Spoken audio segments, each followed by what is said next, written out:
আমার ভাইয়েরা, জমিনের যত মাটি আছে গো, সমস্ত মাটিগুলো পুরা তামা বানায় দিবে কে?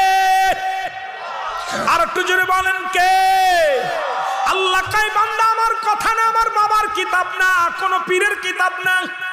আল্লাহর কুরআন বলে বান্দার এই দুনিয়ার মধ্যে যত মাটি আছে সমস্ত মাটিগুলো আমি আল্লাহ পুরা তামা বানায় দিব। জমিনের মধ্যে যত পানি আছে সমস্ত পানিগুলো আমি আল্লাহ পুড়ায়া ছাই বানায়া দিব। যেদিন কিচ্ছু বলতে কিচ্ছু থাকবে না, সেদিন থাকবো আমি শুধু আমি আল্লাহ। জোরে জোরে বলো মারহাবা। সেদিন থাকবো শুধু আমি আল্লাহ। এই জমিনের পানিগুলো পুড়ে হয়ে যাবে ছাই, জমিনের মাটিগুলো পুড়ে হয়ে যাবে তামা। তুমি কার জন্য ঘুষ খাও, কার জন্য জিনা করো রে মন, কার জন্য তুমি সুদ খাও, কার জন্য সম্পদের পাড় গড়লা, কার জন্য